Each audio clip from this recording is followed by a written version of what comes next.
Now, Ukraine's prime minister says there will be consequences for Crimean leaders who supported Sunday's referendum. He's vowing they will be tried in Ukrainian courts and brought to justice.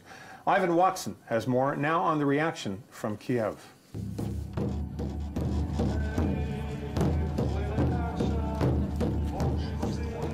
In Kiev's Maidan Square, the mood is grim.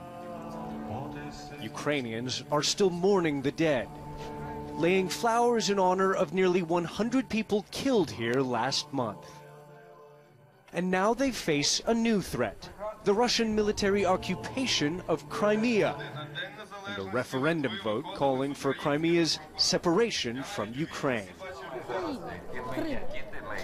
Lyudmila's telling me that she's drawing a direct parallel with her sign here between Adolf Hitler's annexation of the Sudetenland in 1938 and what looks like the imminent Russian annexation of Crimea, of course, this year. People fought and died here to defend their vision of the future of Ukraine. But now Russian troops are massing along Ukraine's eastern border. We need to defend our country, this teenage militia member tells me. We don't want to fight, but we can't just give up our land. Some men here say they're volunteering to defend Ukraine.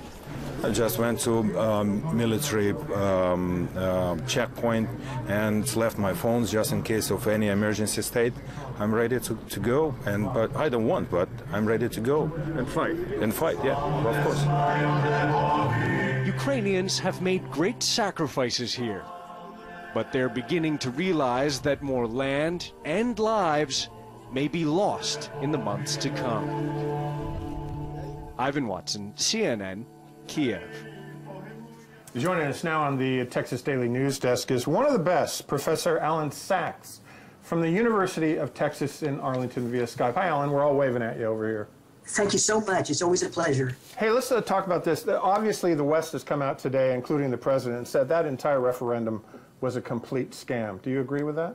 Well, what it is, Russia has 1 point, the United States and the Western European Union has 0. The sanctions that President Obama announced today really have little effect. We're going to restrict their travel to the United States and maybe even to Western Europe and freeze some of their assets. The only thing wrong with that is probably most of them had no intention of traveling anyway to the United States. And number 2, they already took out most of their assets a week or 2 ago, knowing that this would happen.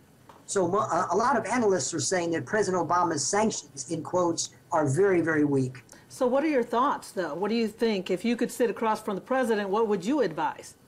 Well, there's very little that we can do. We don't want to get into a shooting war, even though the Russians, as your previous story mentioned, look like they're on the eastern Ukraine border. And eastern Ukraine is where a lot of the oil and gas is and a lot of their manufacturing facilities. And it's something that the Russians would dearly love to take in. But I don't believe they're going to make a move yet. Who knows? But this goes back many, many years. A lot of the critics of President Obama and previous administrations say that this just didn't happen immediately. Some people might remember when President George W. Bush met Vladimir Putin for the first time. He looked into his eyes and said, "I can see his soul," something like that. And he's a good man. I'm paraphrasing. And a lot of people moaned and groaned over that. And then some people might remember when President Obama took office, but at the end of his first term, he met Medvedev. At that time, he was the president of Russia, but Vladimir Putin was the power behind the throne.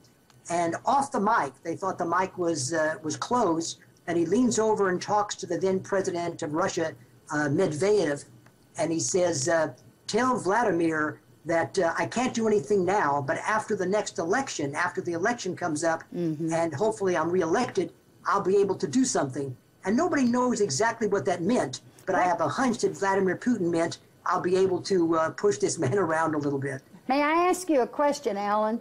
What does Germany have to do with this? What kind of weight does Germany pull with Putin? That's an interesting question. It looks like Angela Merkel, among all the European leaders, is the one that's willing to stand up to Vladimir Putin. But there's not much that they can do either, because they need a lot of Ukrainian natural gas as well.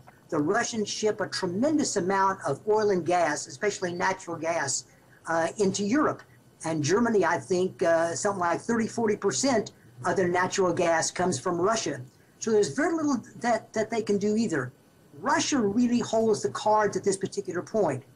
Even if the sanctions have some bite, but it doesn't seem like they do at this point, Russia can say, well, we're not going to pay back our loans. There's a lot of Russian institutions that have loans outstanding at American and European banks. And they just say, we're not going to pay back those loans.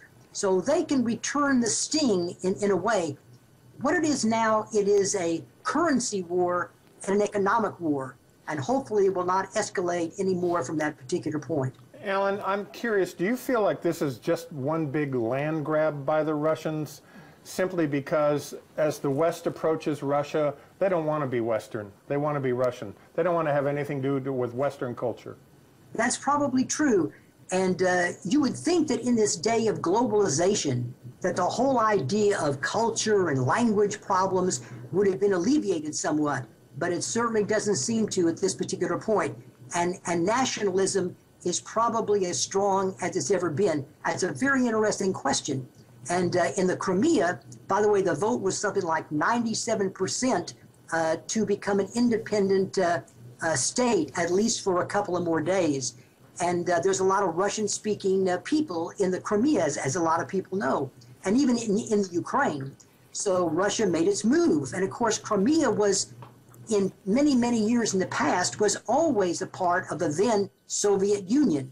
And the Soviet Union split apart, Ukraine became an independent nation. Allan, Russia has its eyes on it again. Allan, so in the meantime, we talk about the struggles here. What happens to the people? I mean, you've heard about the dead. What happens to the people? Are they suffering in some kind of manner there? I think that probably Russia's going to make some big deals for the Crimean people. By the way, the Ukraine itself is an economic disaster.